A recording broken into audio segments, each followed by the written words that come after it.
C'est à vous, internautes, que je m'adresse en particulier aujourd'hui. Parce que je veux parler d'un sujet important, la liberté sur Internet. Mais c'est aussi à l'ensemble des citoyens attachés au débat, à la démocratie et à la liberté d'expression que je m'adresse. Parce que cette liberté sur Internet, elle nous concerne tous. Et je souhaite la restaurer, la préserver, la sanctuariser. Vous le savez, Internet est un formidable outil que nous utilisons tous. Fruit de l'intelligence collective, il permet d'élargir notre horizon, d'accéder à une foule de savoirs et de développer l'innovation et l'économie. Mais Internet, c'est aussi un bouillonnement d'intelligence. Un espace où, dans notre pays, la liberté d'expression, la vigueur du débat se sont réfugiés. Où ils vivent avec une extraordinaire vitalité. Sur Internet, on discute, on se dispute parfois. On débat, on travaille ensemble, on avance toujours.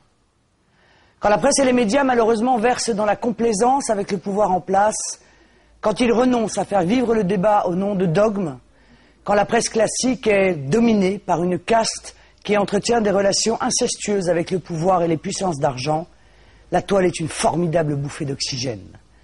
Un espace de liberté et de démocratie précieux que nous avons le devoir de protéger. Or, cet espace de liberté et de démocratie dérange.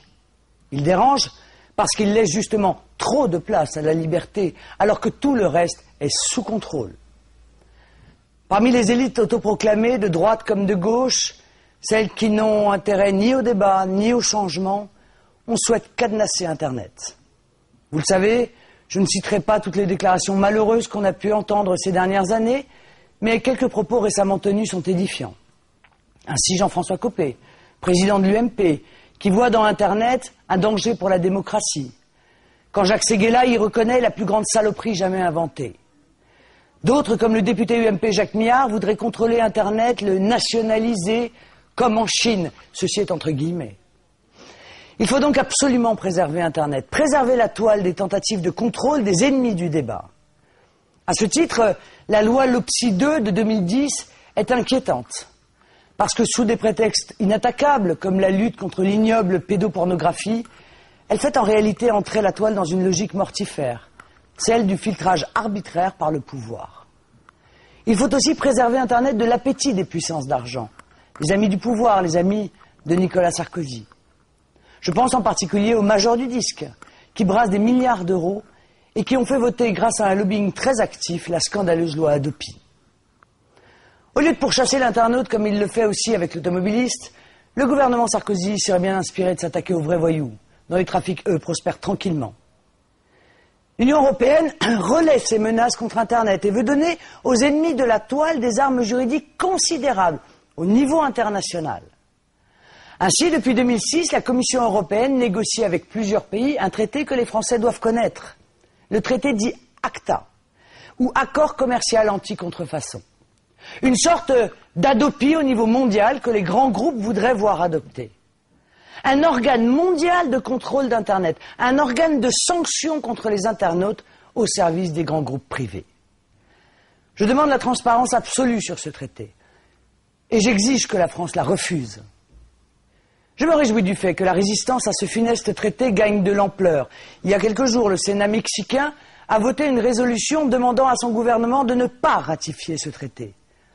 Mais je suis inquiète quand j'entends la Commission européenne annoncer que d'ici quelques semaines, l'Union européenne ratifiera ACTA. Je rappelle que je fus la première responsable politique française à m'opposer à cette Hadopi mondiale dès 2006. Je l'ai dit dans mon grand discours du 1er mai. Je défendrai partout et toujours la liberté.